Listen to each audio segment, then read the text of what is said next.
Bismillahirrahmanirrahim. Sebagai kesimpulan dari pengajian kita bahwa dengan umur kita yang terbatas dan waktu yang tidak bisa diulangi dan ajal pasti menjemput kita, maka tidak ada cara untuk menjadi orang terbaik di sisi Allah kecuali dengan memperbanyak amal, mengisi hari-hari kita dengan beragam amal, baik itu amal yang berkaitan dengan hubungannya kepada Allah Subhanahu wa taala maupun amal yang berkaitan dengan kebiasaan manusia, membantu orang lain. Itu yang kita harapkan. Dan Allah dan Rasulnya telah memberikan jalan kepada kita untuk menjadi manusia terbaik sekaligus bisa melakukan amalan terbaik. Dan untuk menjadi manusia terbaik tentu harus melakukan amal-amal terbaik pula.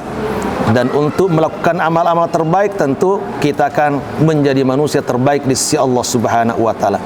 Dan di antara amalan itu adalah mari kita biasakan untuk belajar dan mengajarkan Quran kepada orang lain. Karena ini adalah merupakan petunjuk Allah Subhanahu wa taala yang kemudian akan membimbing kita ke jalan yang benar. Kalau kita belajar Quran, hati kita insyaallah akan selalu ingat dengan Allah Subhanahu wa taala dan akan mengantarkan kita menjadi manusia yang paling bahagia. Demikian juga ketika kita kemudian mengajarkan, mendakwakan Al-Quran kepada orang lain, insyaallah akan memberi manfaat kepada orang lain dan menjadi sebab amal kita akan terus mengalir. Maka Rasul menyebutkan khairukum man ta'allamal Qur'ana wa 'allama, sebaik-baik kalian adalah orang yang belajar Quran dan mengajarkan kepada orang lain. Di samping itu Rasul pun menyebutkan agar kita menjadi manusia terbaik adalah harus memberi manfaat kepada orang lain. Jadi kita harus mengurusi urusan orang lain. Jangan pernah merasa sibuk dengan urusan sendiri. Sebab ketika kita merasa sibuk dengan urusan sendiri, pasti Allah akan menambah beban kepada kita, sehingga kita akan sibuk dengan urusan kita dan itu tidak akan berakhir, dan akhirnya kita akan menjadi orang yang gelisah terus menerus.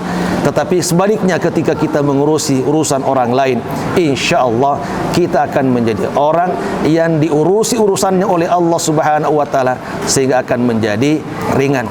Untuk itu mari kita kemudian di samping beribadah kepada Allah dengan ibadah-ibadah ritual yang biasa kita lakukan, jangan lupa untuk kemudian bermanfaat kepada orang lain, mengajarkan syariat Islam ini kepada orang lain dan membantu orang lain, sehingga hidup kita insya Allah akan lebih bermanfaat baik untuk diri kita maupun untuk orang lain, dan itu akan mengantarkan kita menjadi manusia terbaik dan menjadi orang yang mendapatkan ridha dan cinta Allah Subhanahu wa taala.